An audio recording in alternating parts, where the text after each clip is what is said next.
जळगावमधून धक्कादायक बातमी समोर येते। उपसरपंचाच्या हत्येनं जळगाव हादरलंय। जळगाव जवळील कानसवाडा गावाच्या माजी उपसरपंचाची निर्घृण हत्या करण्यात आली आहे। चॉपर आणि चाकूने भुसकल्याची प्रत्यक्षदर्शींची माहिती आहे। युवराज सोपान कोळी असं मृत उपसरपंचाचं नाव आहे। जळगावमधील कानसवाडा गावाचे माजी उपसरपंच युवराज कोळी यांची निर्घृण हत्या करण्यात आलेली आहे। या घटनेनंतर परिसरामध्ये प्रचंड खळबळ उडाली आहे। युवराज कोळी हे शिवसेनेचे माजी उपसरपंच असल्याची माहिती गावकऱ्यांनी दिली आहे। गावामधल्याच तिघांनी सकाळी 8 वाजेच्या सुमारास युवराज कोळी यांच्यावरती हल्ला चढवला। चाकू आणि चॉपरने त्यांच्यावरती वार केले।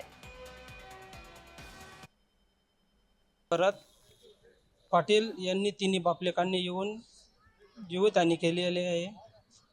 त्यांचा वाद त्यांनी संध्याकाळी तिन्ही बापलेकांनी येऊन त्यांचे टँकर फोडले, त्यांच्या कोठ्या फोडल्या, त्यांचे पत्रांची शेड फोडण्याचा प्रयत्न केला। कारण त्याला हे हॉटेलवर 1 रोजी झालं तेव्हा त्यांनी त्यांचा म्हणजे वादच काही होता नाही तसा बा त्यांनी तिन्ही बापलेक येऊन यांना धमकायचे ते।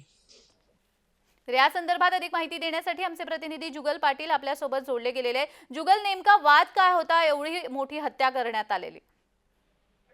जळगावातील कानसवाडे येथे या ठिकाणी जे उपसरपंच आहे युवराज कोळी हे शेतामध्ये काम करत असताना त्यांचा काही पूर्ववाद होता। या पूर्ववादावरून त्यांची धारदार शस्त्राने ही हत्या करण्यात आलेली आहे।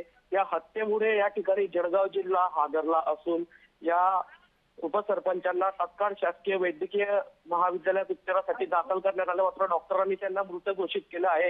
या हत्येमुळे प्रचंड तणाव या ठिकाणी निर्माण झालेला आहे। युवराज कोळी हे शेतामध्ये आज काम करत असताना त्यांचं काही या ठिकाणी वाद झाला। या वादातून या ठिकाणी तिघांनी त्यांच्यावर आज धारदार शस्त्राने हल्ला केला आहे आणि त्यांची हत्या झालेली आहे। जी जुगल, मात्र ज्यांनी ही हत्या केलेली आहे त्यांना पकडण्यात आलेलं आहे का? जान्हवी, या संदर्भात अद्यापही पोलीस या संपूर्ण घटनेचा पंचनामा करत असून घटनास्थळी पंचनामा करण्यात येत आहे। आरोपींच्या अटकेसाठी पोलिसांची पथकही रवाना करण्यात आलेली आहे। नेमकी ही हत्या कुठल्या कारणावर झाली, काय हत्या झाली या संदर्भातला तपास अधिकचा पोलीस सध्या करत आहेत। जान्हवी जी अगदीच धन्यवाद जुगल दिलेल्या सविस्तर माहितीसाठी।